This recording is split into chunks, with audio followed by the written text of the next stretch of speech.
People who have met their online friends, what made you instantly regret it? When I was in high school, I met a guy from a different high school in a local chat room. We hit it off, and after a few days we agreed to meet up at the store I worked at once I finished work. Well, I guess he showed up a little early, with a friend, and came through my check stand. I thought it was him. We'd swapped photos, but I was really shy and didn't want to be wrong. I waited for him to introduce himself, but he never did, and he and his friend paid for whatever they had and left without conversation.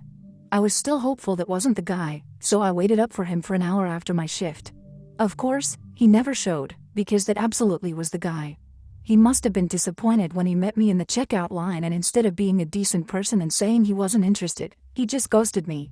If I could go back in time, I definitely would have said something to him at the check stand. That's my one regret. For your information, that's all on him. He made it awkward. Yeah, now that I'm an adult, I realize that that guy was just a douche. The kind of guy he was, he probably laughed about it in the car and felt absolutely zero remorse. I wish when I was younger I understood that people like that were not worth my time. But I do now, and that's something. Turns out my internet friend was a registered sex offender. He was a former high school teacher who was having sex with one of his 15-year-old students. I thought the guy seemed a bit odd, but when I saw the headline in the newspaper, a lot about his strange reclusive lifestyle started making sense. We are no longer friends.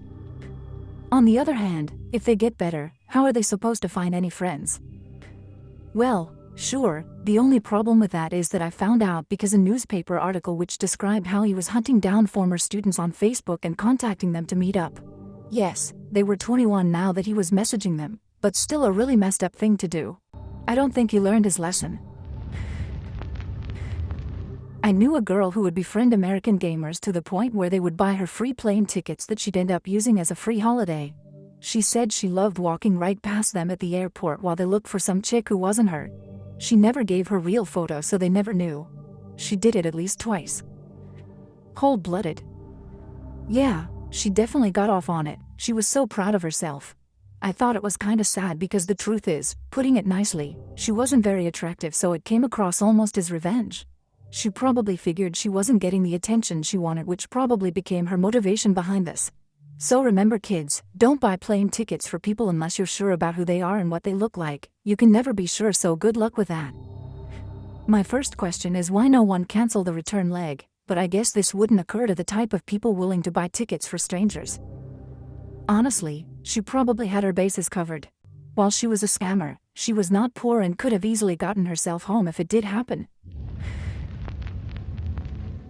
When I was 19, I jumped on a flight to meet a friend I had known for about 4 or 5 months.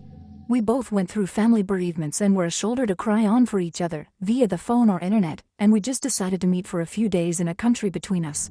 Until then, everything had been perfect. She was the coolest girl, really smart, the kind of person you want to be around all the time. When we met, things started great, but a day later she confessed, "You're not what I expected." What? 19-year-old and not very confident. This knocked me sideways. I don't know, just, you seem different. I never hid who I was before we met, was completely open, and it put a real sour taste on the rest of my time with her.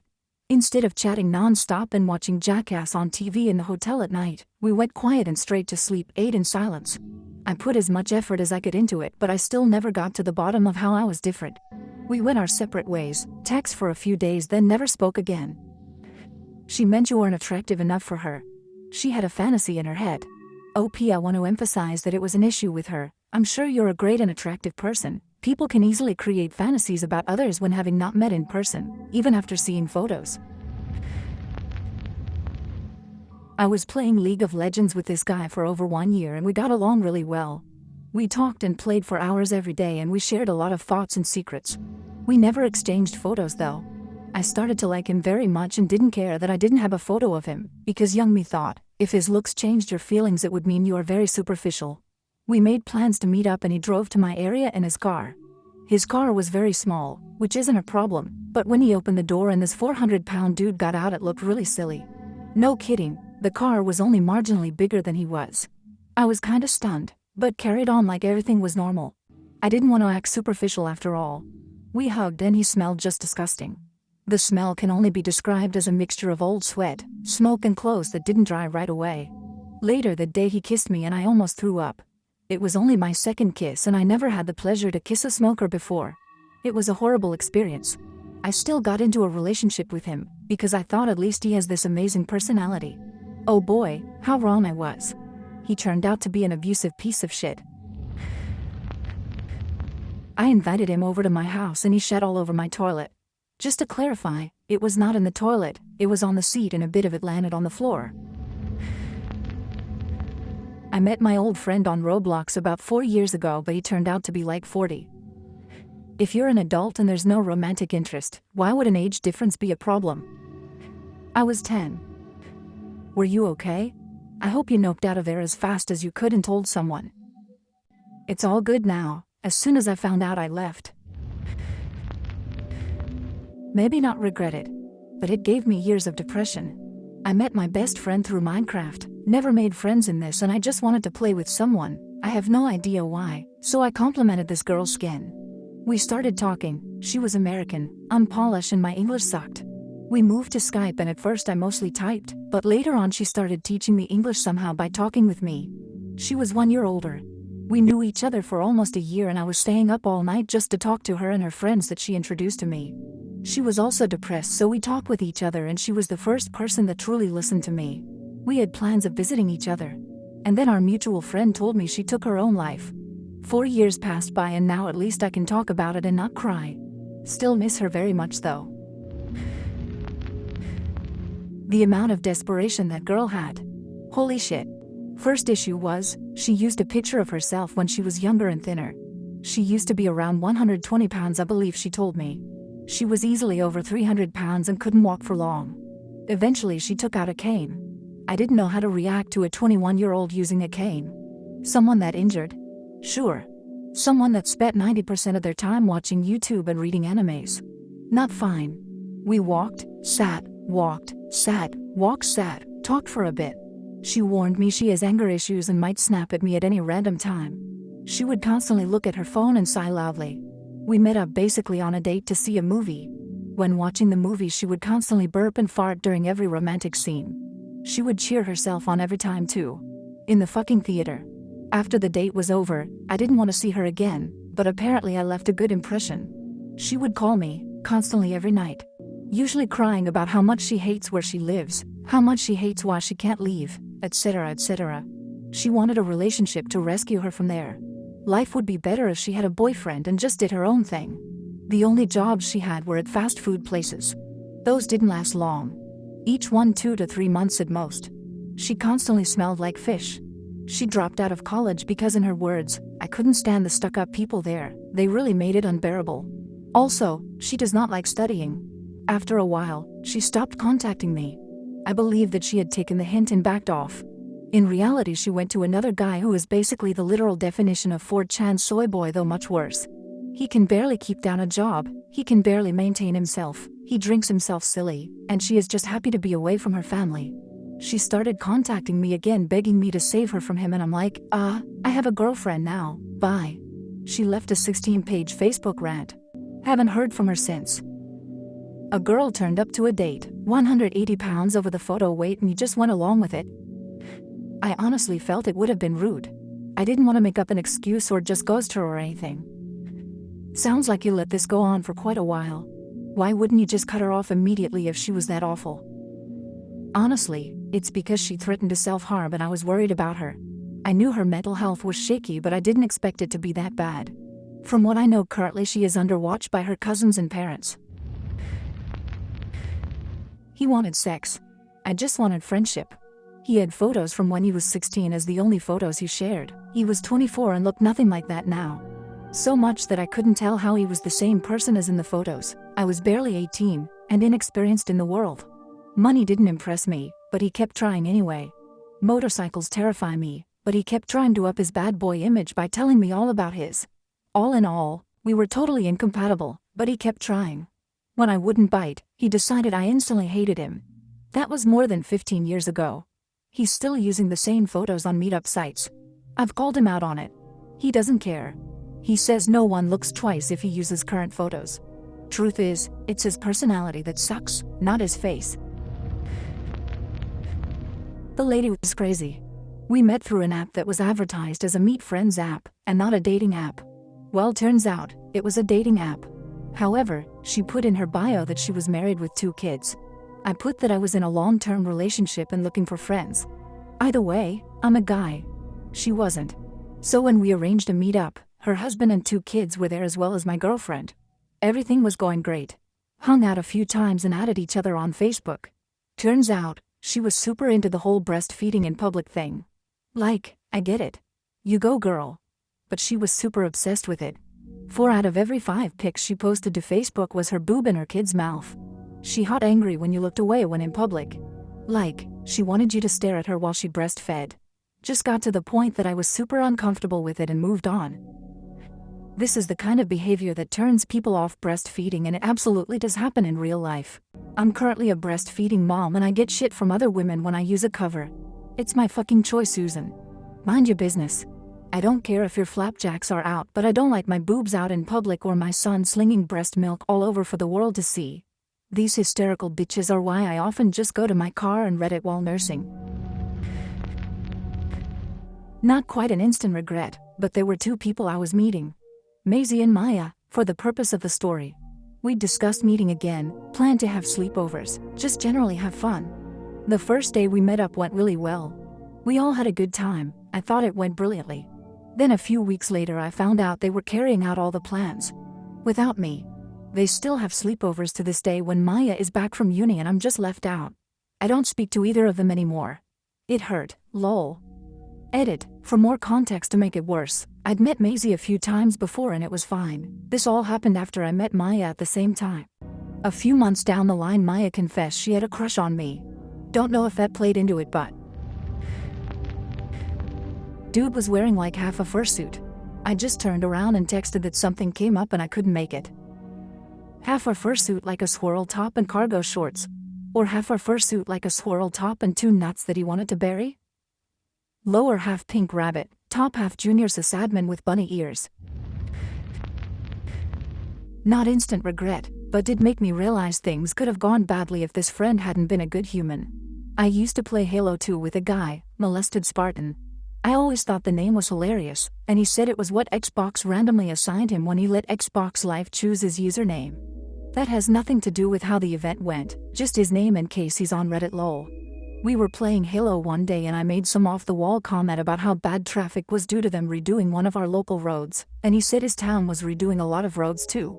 I think I had a friend over or coming over, and I forgot to mute my mic and said the road he lived on, asking when he had to leave/come over. Again, this was 15 years ago, a little fuzzy. Anyways, Molested Spartan was like, holy crap, do you live in XYZ? And I told him yeah. Turns out, he lived like 5 miles away from me on the other side of town. We met up. I was about 11 or 12 at the time, he was like 17, and he went and bought me a burger and milkshake while we chatted. Pretty cool dude from what I remember, but when I got home I thought about how different that could have been if he wasn't just some high schooler trying to make a kid's night with a burger and shake. Did he know your actual age? If I was playing online and someone was complaining about traffic I would assume they were older than 11. I think I had told him I was in middle school at the time. And the construction was right outside my neighborhood, so it directly impacted me often. You know what? Disregard what could have been. Enjoy it for how it turned out. Absolutely. We stayed friends for a while, then I think I had to change gamer tags, but a good dude. I do remember being surprised by how old he was, because I think he only ever told me he was in high school, not like a junior/senior. And that split second of disbelief/shock was enough for me to realize how totally different it could have been. I guess that's why I posted it, because there was a split second of regret, but it wasn't too late for me because the guy sitting on the other side of the computer wasn't a creep. Just gave me a new perspective on life. Met my best friend at the time on League of Legends. After talking every day for 3 years, I ended up moving to a state much closer to him, so we decided to finally meet. We talked before about all the things we'd do together and how awesome it would be. I loved him so much. He was there for me through so much and was a wonderful friend. He had a new girlfriend at the time of our meetup and he brought her along with him. I had no problem with this, because I'd love to meet the woman who makes him happy. It was abundantly clear from the get-go that she wasn't a real big fan of me. I did my best to be kind, and still had tons of fun. I didn't hear from my friend much after that. A mutual good friend of ours messaged me, and when I asked about my best friend, they said that his girlfriend was telling people that I was basically an awful person for whatever reason. 3 years later and he is engaged to this woman and I'm happy for him, but I haven't spoken to him in those 3 years. I still miss him every day, and I wish I could be there for him on his wedding day. I used to play Counter-Strike 1.6 with one of the funniest and most lively guests I've ever met. He was a linchpin for half a dozen other guys in a friendship group that he welcomed me into. They lived about 200 miles south of me in the south of England.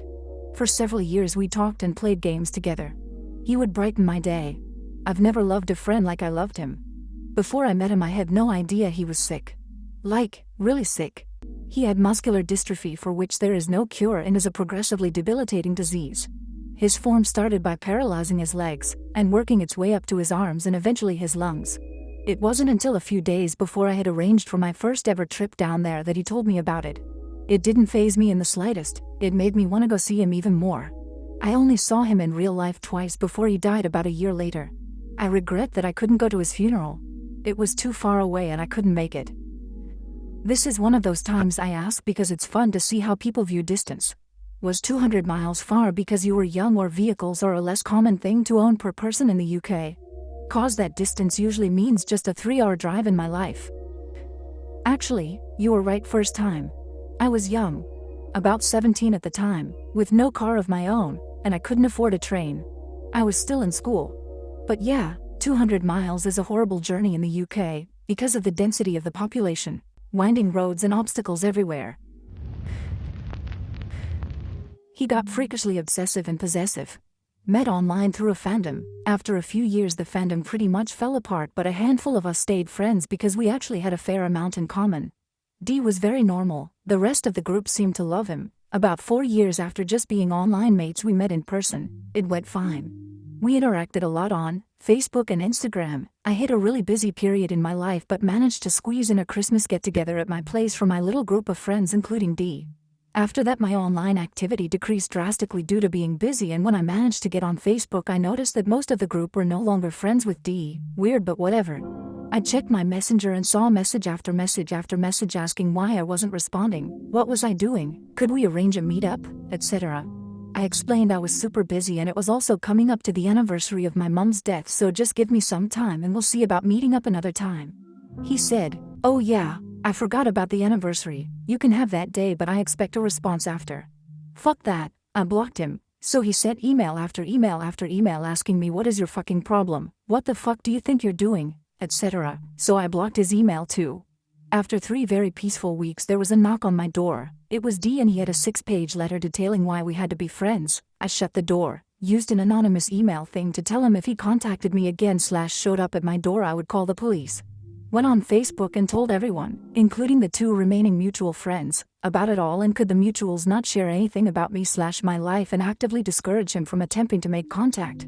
The friends who had long since unfriended him started messaging me that they stopped talking to him because of how creepy he was being in private messages about me, always asking if they knew what I was doing, had I talked to them, was I seeing anyone, was I actually busy because he was convinced wasn't, etc. In return I told them how he'd been trying to convince me to stop being friends with them because according to him they were all sorts of horrible things and that they were incredibly jealous and hated how close he and I were. I assumed he was just butthurt because they stopped talking to him, so it was just making up a bunch of crap about these people who had always been perfectly nice to me. One incredibly weird occurrence just before this all happened was me telling a mutual on Facebook that I was heading to the aquarium in London with my daughter. Mutual friend was also in London that day with their daughter, and maybe we could grab a coffee / let the kids play in the park for a bit.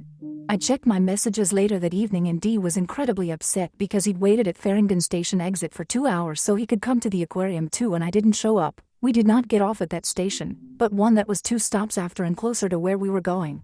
I haven't heard a peep in over a year. He has apparently deleted his Facebook and Instagram and thankfully just disappeared. Can I ask what fandom this is?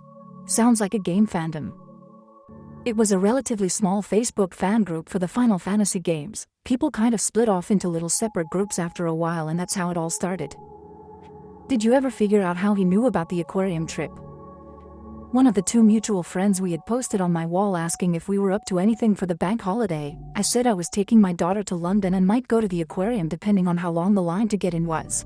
Oh, a couple of other weird bits I remember. My daughter's 5th birthday was approaching. I had a little party planned with some family and her little friends invited. D PM'd me to say he'd purchased special fancy candles for her cake. I flat out told him no, it's just family and her friends. A month later it was my dad's birthday. Most of my friends know when it is, including D. He asked to meet up on that day. I again said no, it's my dad's birthday, and he got really weird and said, "Ah yes, my name? Dad, my nemesis," which I took as a really bad joke, but it was only a couple of weeks after that I blocked him. All of my friends know the first name of my daughter's dad but nothing else. We're not together anymore, and some know that he lives in London but not the specific borough. D let slip on his visit with his letter that he'd found my ex's social media and via that found his address after some searching. Wow, dang, that's scary. Do you think it was a romantic infatuation? Most likely yes. When I got slightly more friendly with someone we both know, D tried to tell me that this guy was abusive and made pedophilic jokes at a fan meetup before I got into the fandom. None of it was true, of course. He also tried to tell me my neighbor is a racist and I should stop talking to him because neighbor had looked at him, strangely, in a lift, and it must be because D is Indian.